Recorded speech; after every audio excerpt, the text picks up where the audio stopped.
Hey guys, so today's ulez news update comes to you from a train carriage. I'm off somewhere to try a new car. That's by the by. Stay tuned, you'll find out more. But anyway, this is not how I normally choose to ulez news update, but this couldn't wait. There's some breaking news and it's good news, and I'm going to share it with you right now. Brown car guy.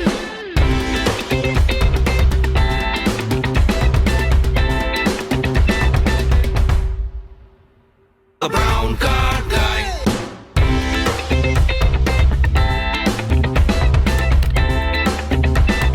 Brown car guy. So what's the breaking news? Well, the breaking news is the news that we've all been waiting for, all of us that have been protesting the anti-ulez, the expansion that's happening in August of this year to the whole of Greater London.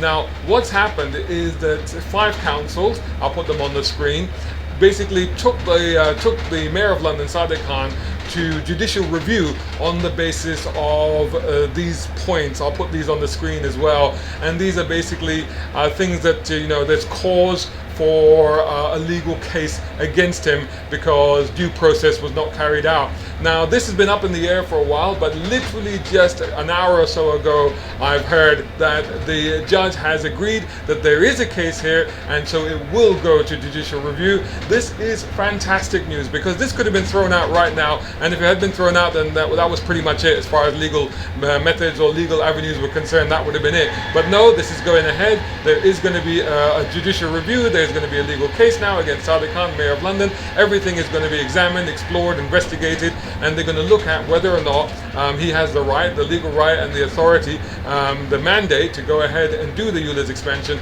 at the end of August. Now, the next thing to think about is when is this going to happen? Well, I think it's going to happen in June or July, by which time, of course, in August 29th, we're looking at the expansion. So the big hope here is that, frankly, we've kind of already hit the nail on the head with this one, because if it goes to judicial review that late, it's going to be going to court, it's going to be a case, then surely that puts a stop on the actual expansion process that is due to happen on August the 29th.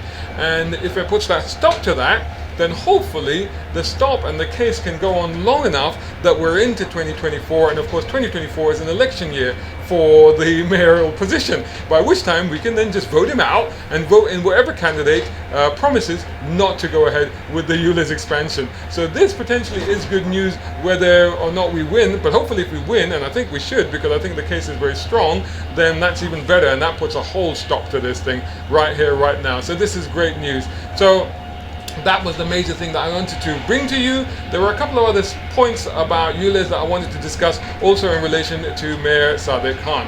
Brown car guy.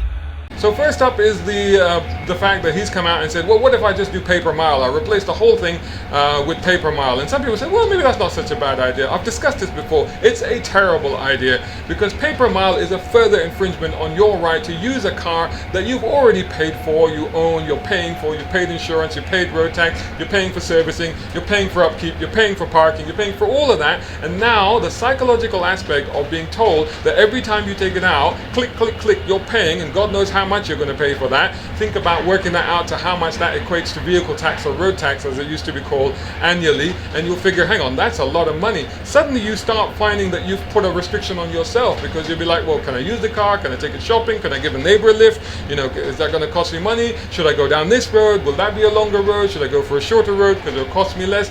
The other day I bought something from eBay, and the seller from eBay very kindly said, well, you know what, I'll just drop it by, I'm not that far away, and because he's in the car, he drove over, and fantastic, it was great to meet him as well, he's a lovely guy.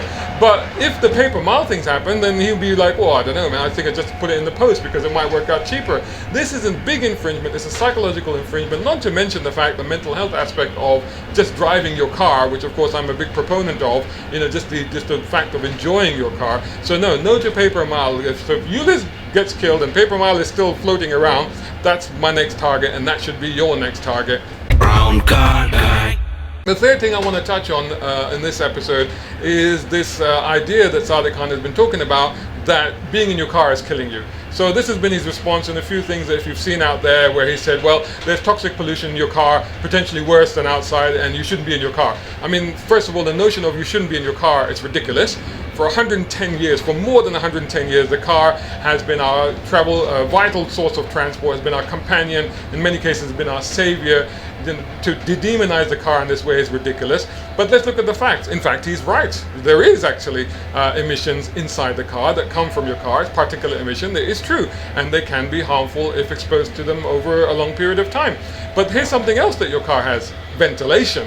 Your car has ventilation. Modern cars have fantastic ventilation, and manufacturers have invested a lot of money into putting incredible filtration systems into cars to make them cleaner and better than ever, especially in light of recently COVID, where several manufacturers are looking into basically filtering out all harmful bacteria from cabins. Now, we're looking at particulate emissions, and they do say, well, you know, the filtration systems may not be able to cope with that. But I was reading online about this, and some engineers were saying, well, it's very simple. All cars have ventilation. Nearly all modern cars, in fact, pretty much all modern cars and some older cars have something called recirculation. All you need to do is make sure you keep recirculation on, because that's recirculating the air from your cabin. Do it on a slower fan speed, and that actually ensures that you get rid of all the particulate emissions. Putting it on the slower fan speed does, however, allow the buildup of CO2, which of course is what we're breathing out. But you know what?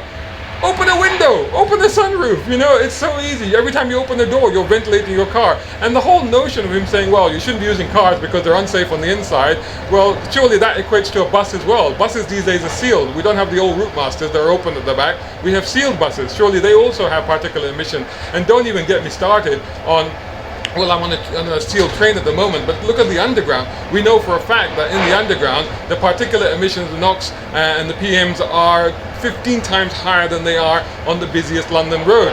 So, and you're sealed in there. You can't open, you know, you can open the window, but that's not going to help, because that's just the stuff, that's all the gunk from the tunnel coming in anyway. So that stuff is nasty. So you're not telling me that that is any better than the car. So that whole notion is ridiculous. And by the way, if Sadiq, you really believe that, then why didn't you get out of your Range Rover and walk everywhere? For goodness sakes. Anyway, still, there's some good news to be had. That's great. You know, let's hold on to this. Oh, and don't forget, protests Saturday, Trafalgar Square, 12 to 3 p.m. I'll be there. See you there. Brown car guy.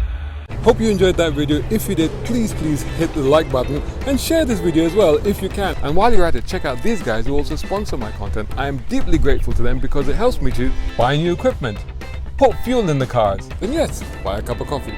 You can do the same. Just go here or right here on YouTube. Just hit these three little dots down here and click on thanks. Make sure you're signed in first. My content is free, but this is how you can help me keep it that way. I may even send you a gift. Oh, by the way, watch this next.